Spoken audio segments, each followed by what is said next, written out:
चलिए, प्रोबेबिलिटी तक हम हाफ ईयरलीज में कर चुके हैं। टर्म 2 का पहला चैप्टर है 13, डिस्क्रिप्टिव स्टैटिस्टिक्स।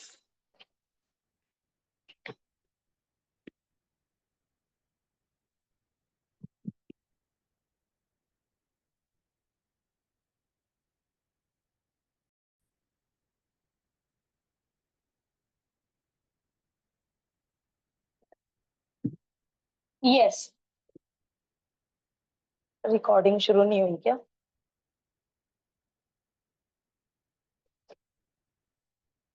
हम इतनी सारी थ्योरी तो स्टैटिस्टिक्स में नोटबुक में लिख नहीं सकते, तो मैं इंपॉर्टेंट पॉइंट बोर्ड पर लिखूंगी। आप जस्ट वही पॉइंट्स अपनी नोटबुक में ऐड कर लीजिएगा। Statistics statistics is a branch of, मेरे साथ साथ लिखना बेटा,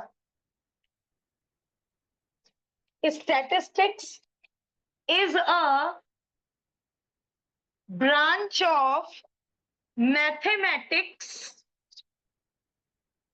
which deals with collection, organization, analysis, interpretation, and presentation of data। अब इस लाइन को एक्सप्लेन करने की नीड इसलिए नहीं है क्योंकि स्टैटिस्टिक्स हम पहली बार नहीं पढ़ रहे हैं। फॉर एग्जाम्पल, हमें एक असाइनमेंट मिला, यस हेलो, हमें एक असाइनमेंट मिला, अपने स्कूल का सर्वे करो। 3 सेक्शन दे दिए हमें, 6A 7A और 8A, और स्कूल उन तीनों सेक्शन के बच्चों का वेट ऑब्जर्व करना है। तो मैं सबसे पहले क्या करूंगी? डाटा का कलेक्शन, हर बच्चे का वेट नोट करूंगी अपने पास। फिर मैं करूंगी ऑर्गेनाइजेशन। उसको कैसे करूंगी ऑर्गेनाइज? मैं शायद ऐसे ऑर्गेनाइज करूं, 30 केजी से 40 केजी तक इतने बच्चों का वेट। मैंने वो जो डाटा कलेक्ट किया उसे ऑर्गेनाइज करूंगी। वो तो कितना गंदा रफ डाटा होगा कि मैंने वो हर बच्चे की नेम लिस्ट ले ली और हर बच्चे के नाम के आगे उसका वेट लिख दिया। डाटा तो कलेक्ट हो गया, अब उसको क्या करना है? ऑर्गेनाइज। 30 केजी से 40 केजी तक इतने बच्चे हैं, 40 केजी से 50 केजी इतने बच्चे हैं, 50 केजी से 10-10 का गैप नहीं लूंगी, 5-5 का गैप ले लूंगी। ऑर्गेनाइज करूंगी डाटा को। फिर एनालिसिस करेंगे, उसे ऑब्जर्व करेंगे डाटा को कि 6th और 7th और 8th के बच्चे 30 से 50 के बीच में है, कोई एक आधा बच्चा ही ओवरवेट है जो 70 केजी 80 केजी तक पहुंच गया है। फिर इंटरप्रिटेशन, उसका मीन निकालेंगे, मीडियन निकालेंगे, मोड निकालेंगे, और प्रेजेंटेशन, डाटा को प्रेजेंट करेंगे। तो ये सब काम हम स्टैटिस्टिक्स में होता है, ये ऑलरेडी वी नो कि स्टैटिस्टिक्स करती क्या है। डाटा को collect, organize, analyze, present and interpret. ठीक है, अब ये एग्जाम में थोड़ा ना आएगा व्हाट इज स्टैटिस्टिक्स, लेकिन मैं वो नहीं चाह रही हूं कि सीधा फॉर्मूला लिख दूं कि बेटा मीन डेविएशन का ये फॉर्मूला है, बस सॉल्व कर लो क्वेश्चन। थोड़ा सा थ्योरी पढ़ लेते हैं कि एक्चुअली हम पढ़ने क्या जा रहे हैं।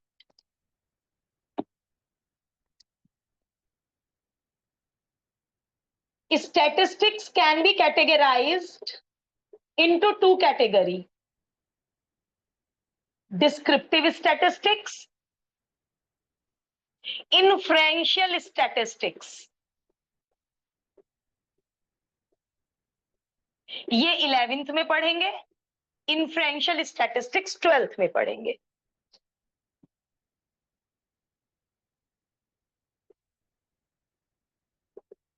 अब जो हमें डिस्क्रिप्टिव स्टैटिस्टिक्स पढ़ना है, इट इन्वॉल्व्स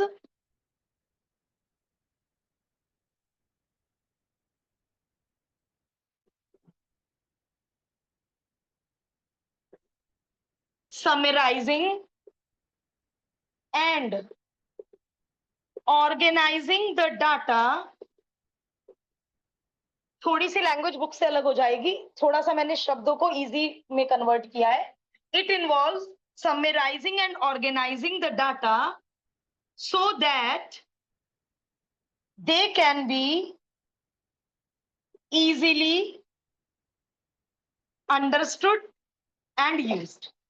डाटा को समराइज और ऑर्गेनाइज कर देंगे जिससे उनको समझना आसान हो जाएगा. डिस्क्रिप्टिव स्टैटिस्टिक्स के 4 मेजर टाइप्स होते हैं. पहला होता है मेजर ऑफ सेंट्रल टेंडेंसी,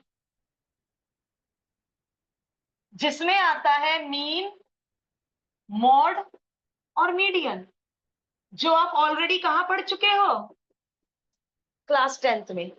जो बहुत ओल्ड एमएल अग्रवाल है उसमें एक एक्सरसाइज मीन, मोड, मीडियन की भी है, बट वो अब डिलीट हो चुकी है. 10th वाला वो दोबारा आपको 11th में नहीं देंगे. ये सेंट्रल टेंडेंसी वर्ड आपको 10th में समझाया गया होगा. सुनिए, मान लीजिए हमारे ही ग्रुप में किसी बच्चे के हैं 50 में से 10, किसी के हैं 25, किसी के हैं 50 में से 50, किसी के 0 हैं, किसी के 45 हैं. तो हम एवरेज निकाल लेते हैं कि ऑन एन एवरेज मेरा बैच ऐसा है, ऑन एन एवरेज, है ना. मीडियन, मीडियन भी मिडिल वैल्यू को कहते हैं. तो इसलिए सेंटर, सारी जो ऑब्जर्वेशन है वो सेंटर पे कॉन्सेंट्रेट होती है, इसलिए इसको बोलते हैं मेजर ऑफ सेंट्रल टेंडेंसी. दूसरा मेजर टाइप है मेजर्स ऑफ डिस्पर्जन. डिस्पर्जन में हम लोग पढ़ने वाले हैं डेविएशन, ये सब हम 11th में सीखेंगे. वेरिएंस, स्टैंडर्ड डेविएशन, स्क्यूनेस और कुर्टोसिस डिलीटेड है, लास्ट ईयर तक सिलेबस में था. इन सब चीजों को स्टडी करके डिस्पर्जन मेजर होता है. अब डिस्पर्जन क्या चीज है अभी समझाऊं. व्हाट दे वांट टू से, what is measure of dispersion. Central tendency 10th में किया, मेजर ऑफ डिस्पर्जन अब हम 11th में सीखेंगे. ये डिस्पर्जन वर्ड का क्या मीनिंग है अभी करते हैं. Measures of position, percentile rank, percentile rank syllabus में है, क्वार्टाइल टैंक डिलीटेड है, क्वार्टाइल रैंक डिलीटेड है. परसेंटाइल वर्ड तो तुमने बहुत सुना होगा.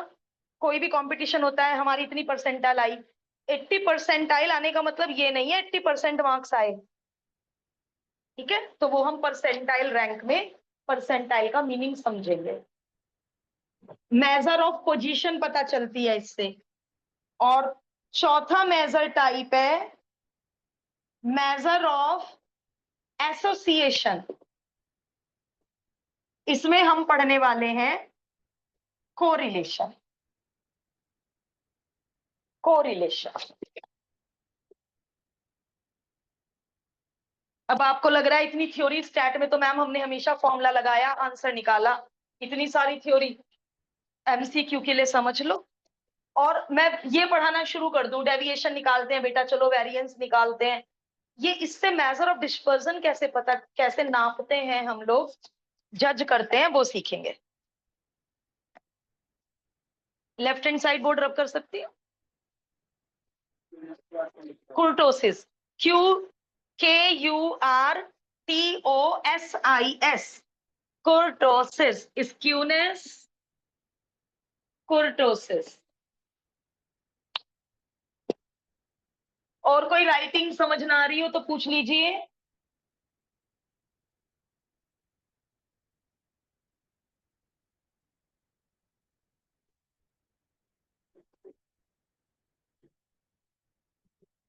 चलिए, मेजर ऑफ डिस्पर्जन समझने के लिए एक बहुत बढ़िया एग्जाम्पल एमएल अग्रवाल ने समझाया है. लेकिन मैं पहले डिस्पर्जन को शब्दों में लिख दूं, फिर मैं एग्जाम्पल लेके मेजर ऑफ डिस्पर्जन एक्सप्लेन करूंगी. अब ये मैं फिर लैंग्वेज चेंज कर रही हूं. इतने बड़े पैराग्राफ को मैं 2 लाइन में कन्वर्ट कर रही हूं. I am changing the language. It indicates the extent to which individual measures differ from an average। अब इस सेंटेंस को समझने के लिए मैं एमएल अग्रवाल का एग्जाम्पल उठा रही हूं। 3 बैट्समैन है, बैट्समैन ए, बैट्समैन बी, बैट्समैन सी। बैट्समैन ए का जो उन्होंने batting performance 1 day matches, 9 1 day matches की बैटिंग परफॉर्मेंस दिया इन्होंने। इसने पहले मैच में 60 स्कोर करे रन्स, 55 दूसरे मैच में, 50 50 40 45 55 45 50। बैट्समैन बी ने स्कोर किए 70 30 60 20 50 90 40 80 10। और बैट्समैन सी ने स्कोर करे 20 25 15 25 15 20 20। अच्छा, अब उसके बाद इन्होंने मीन और मीडियन खुद ही कैलकुलेट कर दिया क्लास 10th के फॉर्मूले से। ए का मीन है 50, बी का मीन भी 50, मीन तो आता ही है सबको, sum of all the observation upon number of observation. C का मीन है 20, मीडियन 50, मीडियन 50, मीडियन 20।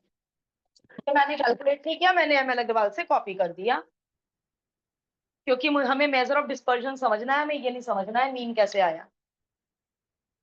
अब ये तो दोनों का मीन 50-50 है, इसका एवरेज बहुत कम है, वो तो दिख ही रहा है, मैम इतने कम रन मारेगा तो एवरेज तो सी का कम होगा ही। बट ये ए और बी का तो एवरेज इक्वल है, तो एवरेज के बेसिस पे मैं कैसे कह दूंगी ए ज्यादा रिलायबल है या बी ज्यादा रिलायबल है। कैप्टन को डिसीजन लेना पड़ेगा किसी पॉइंट पर कि इस पॉइंट पर ए ज्यादा बेनिफिट देगा टीम को या बी ज्यादा बेनिफिट देगा एवरेज के माध्यम से। यानी ये पहला मेथड तो फेल हो गया, एवरेज निकाल के तो दोनों का एवरेज बिल्कुल इक्वल आ गया, बट रन्स में तो बहुत ऊंच नीचे है। वो तो ये तो 90 तक मार रहा है, इसने तो बेचारे ने कभी 90 मारे ही नहीं। तो एवरेज के बेसिस पे हम क्लियर एक्सप्रेस नहीं कर पा रहे हैं कि which batsman is best, more reliable, किसी पर्टिकुलर सिचुएशन में किस बैट्समैन को भेजा जाए। तो इसके लिए अब आएगा वर्ड डिस्पर्जन। अब हम क्या कर रहे हैं, एक नंबर लाइन पर इनके मार्क्स कह रही हूं, सॉरी, इनके रन्स को एमएल अग्रवाल नेक्स्ट पेज पर एक नंबर लाइन पर तीनों के रन्स शो करो। बैट्समैन ए, बैट्समैन बी, बैट्समैन सी, इनके रन्स प्लॉट करो एक नंबर लाइन पर। बैट्समैन ए 0 10 20 30 40 50 60 70 80 90। 100 बनाने की जरूरत ही नहीं है, 100 किसी ने नहीं मारा।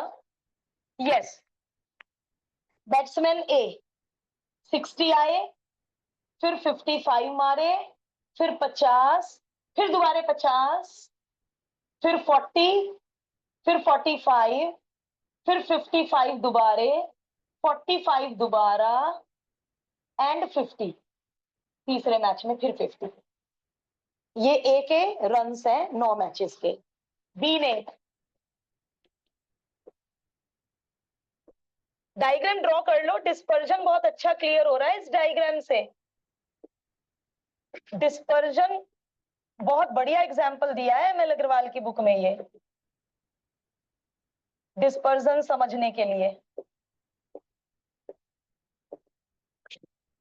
बैट्समैन बी ने एक मैच में 70, एक मैच में 30, एक मैच में 60, 20, 50, 90, 40, 80, 10, 20, 25, 15, 25, 15, 20, 20। ये 1 2 3 4 5 6 7 बैट्समैन सी के 9 मैचेस। अच्छा, इसने 2 मैच में, ये did not go to bat, इसको लास्ट में भेजते होंगे ना, तो 2 मैचेस में इसको भेजने की जरूरत ही नहीं पड़ी, मैच पहले ही खत्म हो गया होगा। इसलिए ये 7 डिजिट है, बाकी 9 डिजिट है। दे रखा है इन्होंने एग्जाम्पल में, क्योंकि जो इतने स्लो बैट्समैन होते हैं वो तो लास्ट में भेजे जाते हैं, हो सकता है उससे पहले ही मैच खत्म हो गया हो।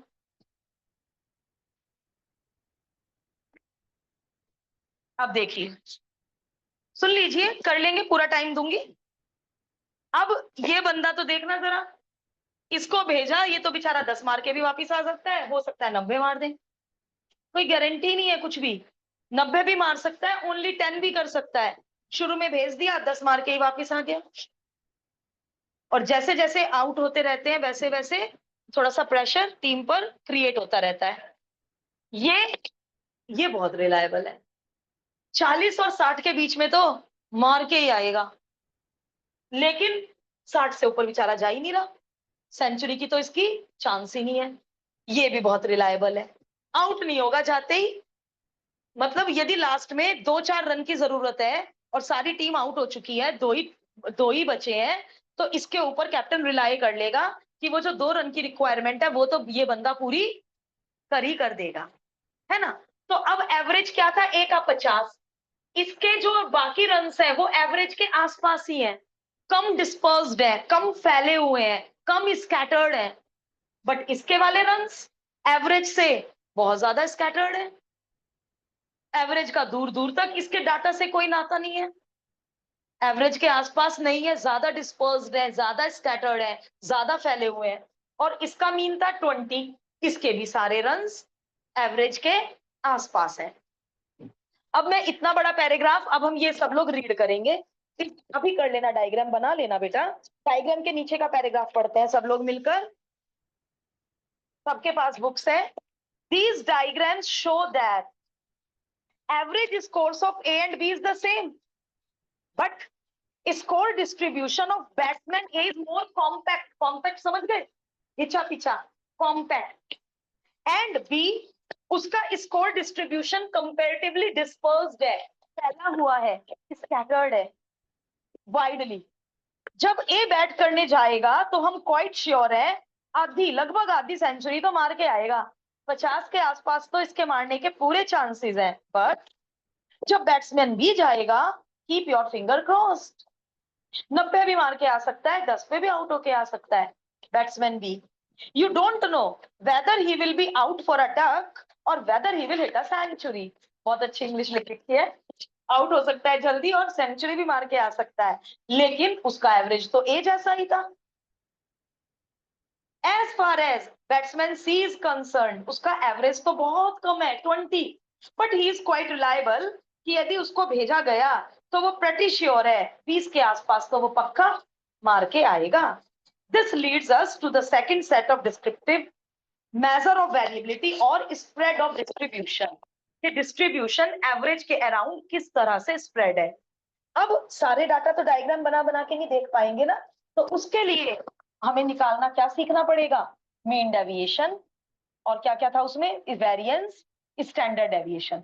ये सब इसी चीज को मेजर करती है कि जो देखो, इट इंडिकेट्स द एक्सटेंट, वो हद टू विच इंडिविजुअल के जो ये मेजरमेंट है, ये जो मेजर है, डिफर फ्रॉम एन एवरेज, वो एवरेज से कितना डिफर करते हैं। जैसे ये 10 एवरेज से बहुत दूर है, 40 का डिफरेंस है, बट उसके जो सारे मेजर्स हैं वो एवरेज से कम डिफर करते हैं, एवरेज के आसपास ही है।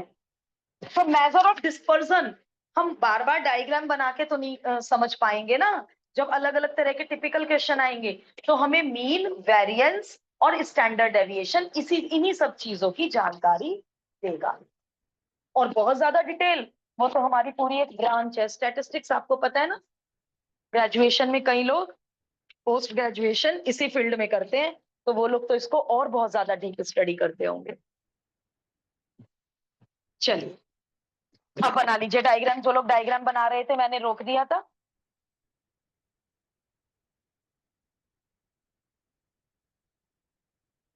बस अब फॉर्मूले वगैरह आ जाएंगे।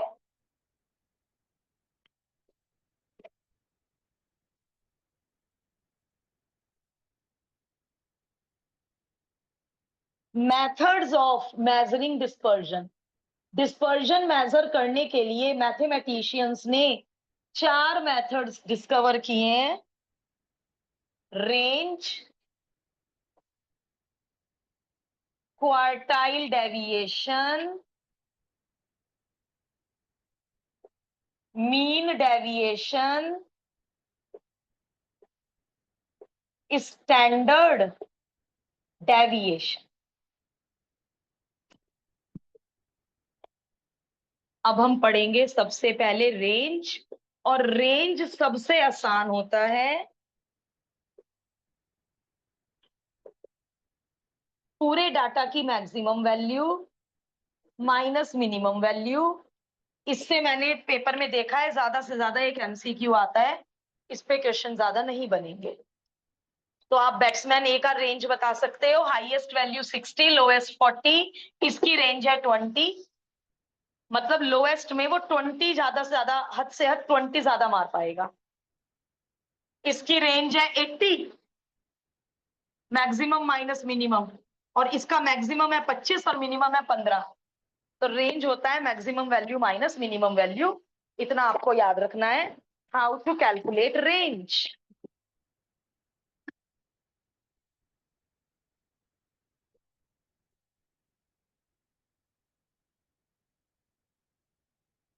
क्वार्टाइल डेविएशन, क्यूडी इसकी शॉर्ट फॉर्म होती है।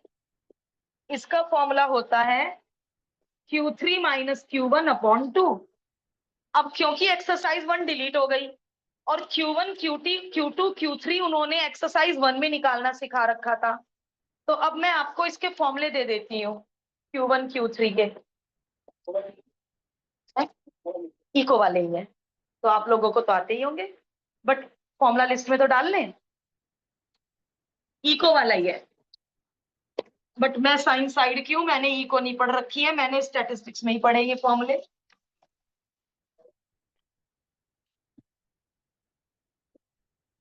क्वार्टाइल, अब एग्जाम्पल 2 में रॉ डाटा का मिल जाएगा क्वार्टाइल। रॉ डाटा को क्या बोलते हैं? Ungrouped data.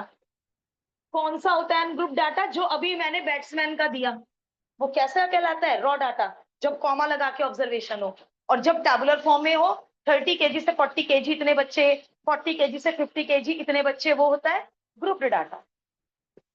तो अनग्रुप्ड डाटा में, अच्छा हाँ, क्वार्टाइल, ये लोएस्ट वैल्यू, ये हाईएस्ट वैल्यू, इंक्रीजिंग ऑर्डर में लगा दिया मैंने। और Q2 होता है मीडियन, मीडियन को ही क्वार्टाइल 2 कहते हैं, और इसका नाम होता है मिडिल क्वार्टाइल, बीच वाले को। अब इक्वल 4 पार्ट में डिवाइड कर दो, 2 निशान और लगा दो, 4 टुकड़े हो गए। इस वाले पॉइंट को कहते हैं लोअर क्वार्टाइल और इसको कहते हैं थर्ड क्वार्टाइल। ठीक है, तो Q2 मीडियन है, मीडियन हमें आता है, बट मैं फॉर्मूले सबके लिख रही हूँ। मुझे केवल Q3 और Q1 चाहिए, बट मीडियन मुझे इसमें चाहिएगा। हम 2 तरह का मीन डेविएशन सीखेंगे, mean deviation about mean, mean deviation about median. तो मुझे 10th क्लास का मीन और मीडियन बहुत अच्छे से आना चाहिए। तो जहां जो फॉर्मूला यूज होगा उसे बॉक्स में डाल लेना, और घर जाके फॉर्मूला लिस्ट में ऐड कर लेना। तभी स्टैटिस्टिक्स में फुल आउट ऑफ फुल आ पाएंगे। फॉर्मूला गलत हो गया तो सारा काम खराब है, वरना ये चैप्टर बहुत आसान है, जस्ट कैलकुलेशन का गेम है और फॉर्मूले याद हो। चलिए, अनग्रुप डाटा, Q1 होता है n+1 4th ऑब्जर्वेशन, और असेंडिंग ऑर्डर में करना जरूरी है, असेंडिंग ऑर्डर में करना जरूरी है। लिख लो, firstly arrange the data in ascending order. तभी निकाल सकते हो Q1 Q2 Q3। Firstly arrange the data in ascending order. मान लीजिए n है 9, तो 9+1 10/4, 10/4 हो गया 2.5। अब 2.5वीं ऑब्जर्वेशन कैसे लोगे? 2.5th ऑब्जर्वेशन नहीं होती? वेरी गुड, सेकंड ऑब्जर्वेशन और थर्ड ऑब्जर्वेशन को ऐड करके 2 से डिवाइड कर देंगे, बिल्कुल सही, शाबाश। Q2 n+1/4 का ट्वाइस, वही बन गया 2 2 जा 4, n+1/2 middle value. And Q3 n+1 का थ्राइस अपॉन 4, इतनी observation. For grouped data,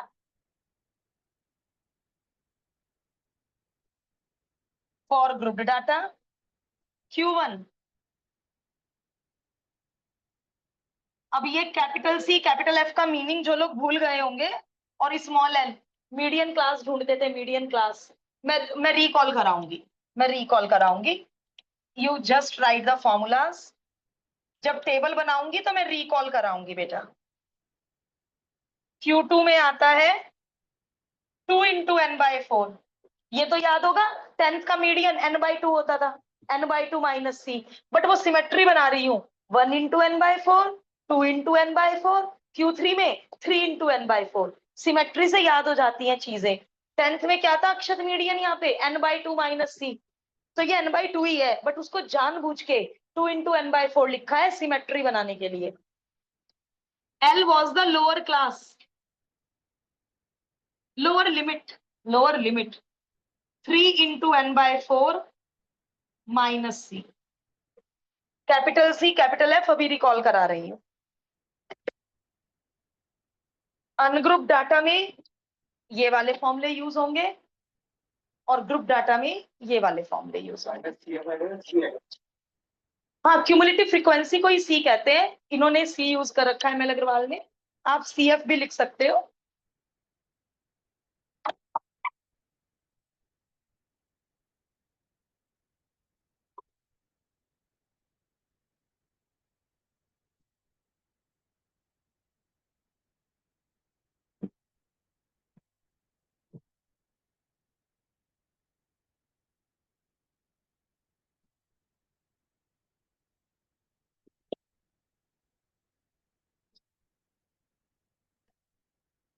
Akshat left board रब कर दो।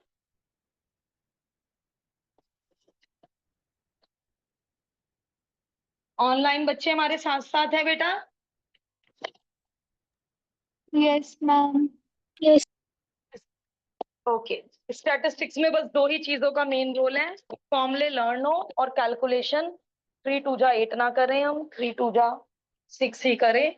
कैलकुलेशन में थोड़ा ध्यान रखेंगे। अच्छा, इन्होंने अभी दे दिए मीन डेविएशन के भी फॉर्मूले। अभी हम पहले रेंज और क्वार्टाइल डेविएशन कर लें। मीन डेविएशन का नंबर भी नहीं आ पाएगा। तो अच्छा, यदि पूरे चैप्टर के फॉर्मूले एक जगह करने के लिए तो बहुत सारे पेजेस छोड़ने पड़ेंगे। जिन्होंने फॉर्मूला नोटबुक बना रखी है वो तो फॉर्मूला नोटबुक में ऐड करते जाना घर जाकर, और जिनको पूरे चैप्टर के फॉर्मूले एक जगह करने हैं वो round about 3 pages, 2 complete pages तो छोड़ने ही छोड़ने हैं। एग्जाम्पल नंबर 1, ये स्टाफ है किसी स्कूल का, इनकी सैलरी की रेंज बताइए। बताइए मैक्सिमम सैलरी कितनी है? Maximum salary 1 lakh. Principal principal की है 1 लाख, एंड मिनिमम सैलरी 25,000। तो रेंज हो गई, जो यूनिट क्वेश्चन की होगी। मान लो ये सब होते हाइट सेंटीमीटर में, तो आंसर की यूनिट सेंटीमीटर होगी। केजी में है क्वेश्चन, जो चीज हम ऑब्जर्व कर रहे हैं वो क्वांटिटी केजी में है, तो आंसर की यूनिट केजी होगी। एग्जाम्पल नंबर 2, ये 9 बच्चों के मार्क्स हैं। असेंडिंग ऑर्डर में बोलना मार्क्स, 3, 3, 5, 13, 15, 17। अब असेंडिंग ऑर्डर में क्यों किया? इन्होंने रेंज नहीं मांगा है, इन्होंने मांगा है क्वार्टाइल डेविएशन। और कैसा डाटा हुआ? अनग्रुप्ड रॉ डाटा हुआ। तो क्वार्टाइल डेविएशन का फॉर्मूला रब हो गया, क्या था? Q3 - Q1/2। Q1 Q1 n+1/4 observation. 1 2 3 4 5 6 7 8 9, 9+1/4 observation. 10/4 5/2, 2.5 observation. 1 2 3 यानी सेकंड और थर्ड ऑब्जर्वेशन का मीन Q1। अब Q3 निकालो। जैसे Q1 निकाला, फॉर्मूलाज अभी हमारी आंखों के आगे हैं, माइंड में प्रिंट कर लो सब लोग फॉर्मूलाज।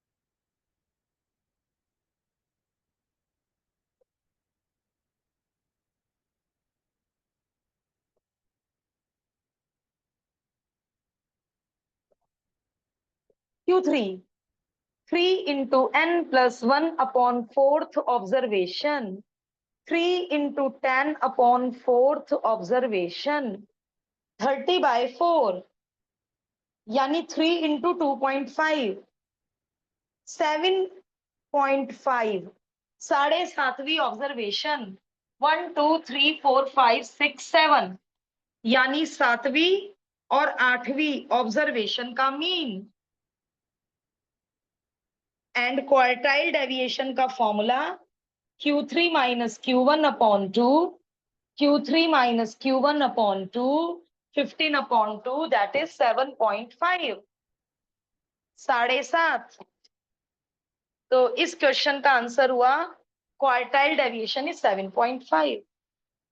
इजी था बिल्कुल। Quartile deviation Q3 minus Q1 upon 2, Q3 minus Q1 upon 2। Example number 3, group data. Group data के लिए हॉरिजॉन्टल टेबल को वर्टिकल टेबल में कन्वर्ट करो।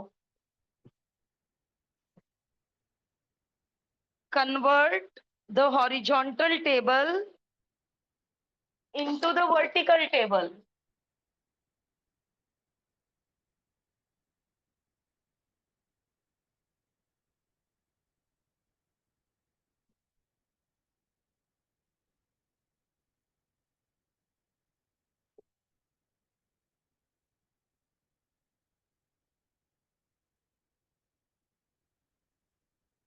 और क्यूमुलेटिव फ्रीक्वेंसी की थर्ड कॉलम बनाओ।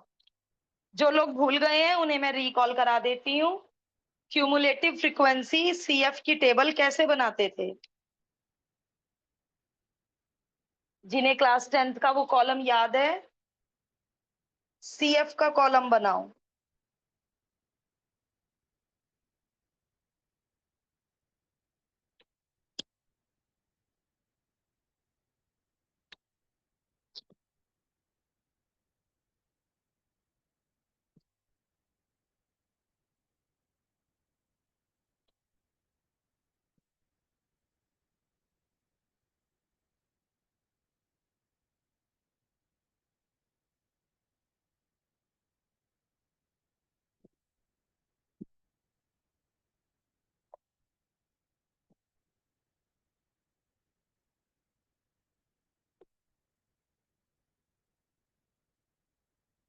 Weekly income in rupees.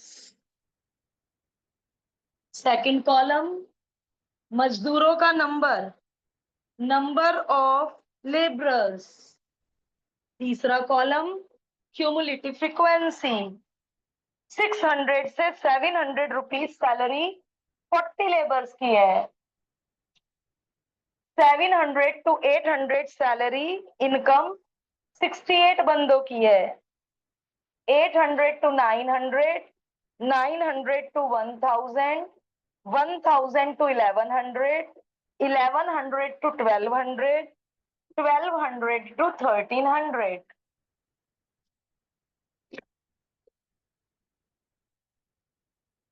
86, 120, 90, 40, 26। Cumulative frequency याद है तो वेल एंड गुड। पहला नंबर एज इट इज। अब इस 40 में 68 ऐड होगा। 40 में 68 ऐड होगा। 6 और 4 10, 108। समझो क्यूमुलेटिव फ्रीक्वेंसी का मीनिंग आप लोगों को 10th में पढ़ाया गया होगा। ये है 700 तक सैलरी 40 की है। 800 तक कितनों की सैलरी है? इन दोनों को ऐड नहीं करोगे। 800 तक की सैलरी, वो वर्ड्स होते थे less than 800, less than 400, less than 700 40 लोगों की सैलरी है। लेस देन 800 108 की सैलरी है। 40 की भी तो सैलरी लेस देन 800 में ही आएगी। लेस देन 900 इन तीनों का टोटल होगा। इन तीनों का टोटल कह लो या 108 में 86 ऐड कर दो, क्योंकि 108 में ऑलरेडी पहली दो एडिड है। ऐसे ही पढ़ी है ना 10th में सीएफ। कर लीजिए सीएफ की टेबल।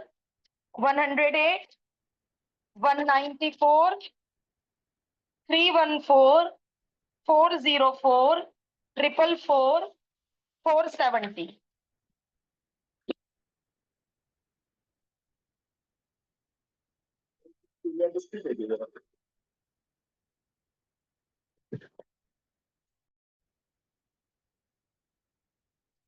यस, Q1 निकालो। Q1 के लिए अच्छा फॉर्मूला रब हो चुका है, मुझे जरा Q1 का फॉर्मूला रिकॉल करा दो। L प्लस n/4, तो n/4 का कैलकुलेशन करना है। n/4 के लिए पूरे f का टोटल करना पड़ता है, और जो ये CF का लास्ट नंबर होता है ये पूरे f का टोटल ही होता है, तो दोबारा इनको टोटल करने की नीड नहीं है। लेस देन 1300 इतने लोगों की सैलरी है, इनकम है, तो यही तो सारे लेबरर्स का टोटल हुआ 470। कितना आया, करना रिड्यूस, 117.5। अच्छा एक चीज और, मुझे लग रहा है कुछ लोग एग्जाम्पल 3 कर कर बैठ गए हैं, तो एग्जाम्पल 4 अभी मैंने नहीं सिखाया, आप लोग एक्सरसाइज में से रेंज और क्वार्टाइल डेविएशन के क्वेश्चन कीजिए, जो लोग भी ये कर चुके हैं एग्जाम्पल 3। चलिए n/4 आया इतना। अब बेटा इसको हम कहाँ ढूंढते थे, CF में, ढूंढो CF में। 117 108 के बाद मिलेगा, यस और नो, 108 के बाद मिलेगा, तो इसके सामने चले जाओ, तो ये तो हम यूज करेंगे क्लास, Q1 के लिए क्लास, तो L की वैल्यू क्या हो जाएगी, 800।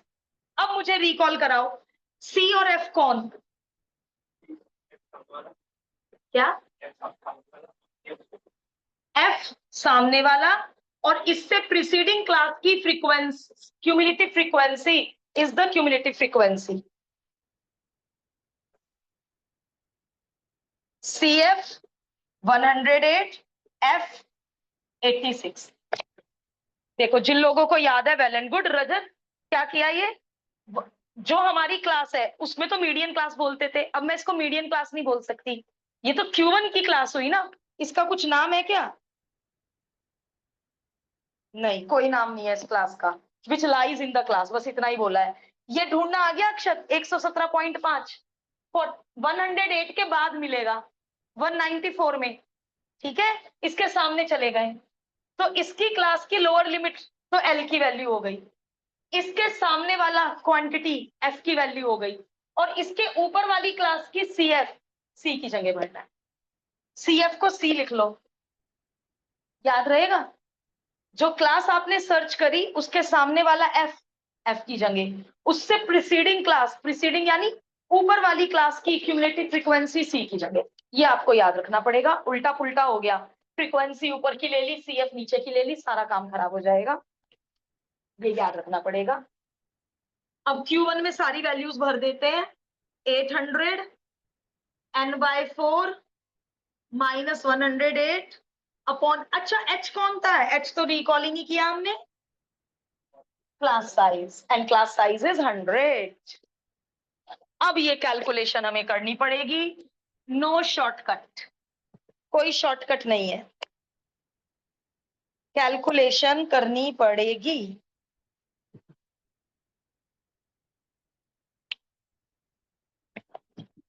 कोई शॉर्टकट नहीं है,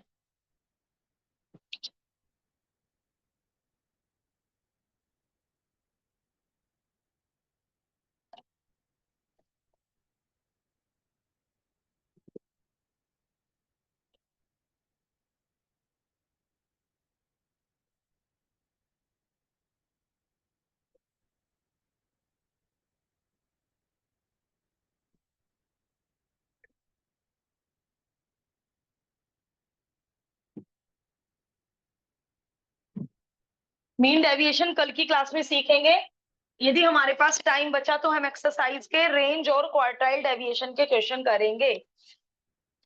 चलिए भाई, अब Q3 का फॉर्मूला होता था L plus 3n/4 minus C upon F into H, तो अब मुझे 3n/4 की कैलकुलेशन करनी है, 3n/4, n इज 470, कोई मुझे बता दो डेसिमल में कितना, 352। अक्षत ये इसमें ढूंढवा दे, CF में कहा मिलेगा, 352.5, 314 के बाद, तो इसके सामने वाली क्लास 1000 to 1100, तो एल हो जाएगा लोअर लिमिट। अब मुझे अक्षत सी और एफ बता दे बेटा। सी और एफ, ये मैंने क्लास पे फिंगर रख ली। एफ इसके ऊपर वाला और सी सामने वाला। बेटा ये सी नहीं होता, ये एफ होता है। फ्रीक्वेंसी के टेबल में सी मिलेगा, सी होता है क्यूमुलेटिव फ्रीक्वेंसी। तो एफ तो होगा 90, आप बोल रहे हो सी 90, तो गलत हो जाएगा ना। और सी की जगह इससे ऊपर वाली क्लास की सी एफ, सी की जगह। बिल्कुल सही। एल की जगह 1000, 3n/4 की जगह माइनस सी की जगह 314, एफ की जगह 90, एच की जगह 100। और जब Q3 और Q1 सॉल्व हो जाएगा तो क्वार्टाइल डेविएशन, तो आपने क्वार्टाइल डेविएशन दोनों तरह के डाटा में निकाल लिया, अनग्रुप्ड में भी और ग्रुप में भी। आंसर मैच हो गया। ये ईमानदारी से बताना किस किसने कैलकुलेशन खुद की, ये वाली और ये वाली खुद ही की है सबने। चलो इट्स गुड। आगे से हम सॉल्यूशन को हाइड कर लिया करेंगे बेटे, है ना। चलिए एक्सरसाइज पर आ जाइए। और एक्सरसाइज के आप केवल और केवल फर्स्ट और सेकंड कर पाएंगे, 7 कर पाएंगे। मैं नंबर बता देती हूँ कौन कौन से हम कर पाएंगे। फर्स्ट में रेंज मांगी है, सेकंड में क्वार्टाइल डेविएशन, 7 में क्वार्टाइल डेविएशन। That's all. 1, 2 और 7 केवल 3 क्वेश्चन अभी हम कर सकते हैं। So put the exercise number. बताओ मुझे भी exercise number. 13.1, question number 1, question number 2, question number 7। शुरू हो जाओ जरा। अब हमारे पास सॉल्यूशन भी नहीं है, कैलकुलेटर कोई यूज नहीं करेगा। बिल्कुल कैलकुलेटर कोई यूज ना कर ले, फोन अपने अलग रख दो और सेल्फ कैलकुलेशन करके मुझे बताओ आंसर मैच हो रहे हैं या नहीं। बहुत बढ़िया तैयारी। रेंज एक अनग्रुप डाटा का क्वार्टाइल डेविएशन दे दिया, एक ग्रुप डाटा का। तो 1 to 7 करके हमारे ये तीनों एग्जाम्पल रिवाइज हो जाएंगे। और आज आपके ये दोनों टॉपिक स्ट्रांग हो गए, रेंज भी क्वार्टाइल डेविएशन भी। कल सीखेंगे mean deviation about mean, mean deviation about median. दो तरह से सीखना है मीन डेविएशन।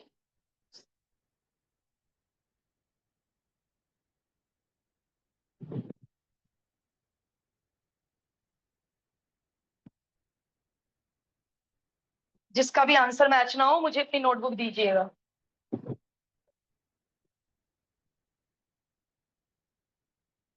जो लोग ऑनलाइन है अभी लीव नहीं करना है, जितने भी क्वेश्चन हो जाए 3 में से अभी करने हैं।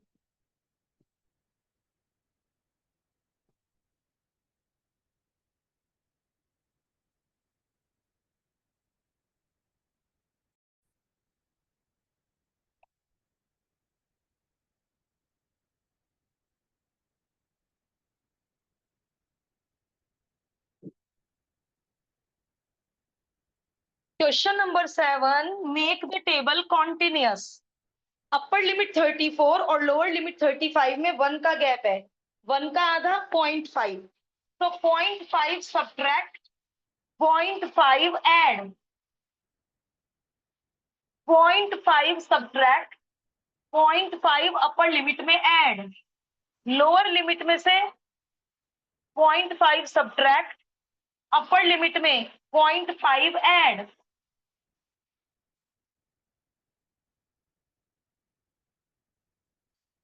Make the table continuous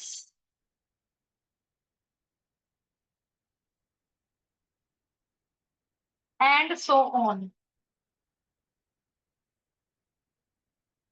frequency, cumulative frequency, class interval.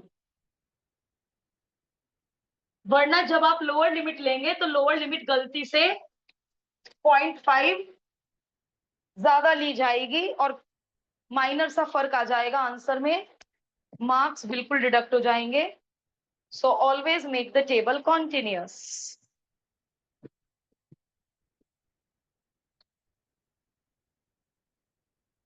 1 और 2 क्वेश्चन का आंसर सबका मैच हो गया, डेसिमल तक मतलब मैच हो गया, एक्यूरेट। ओके,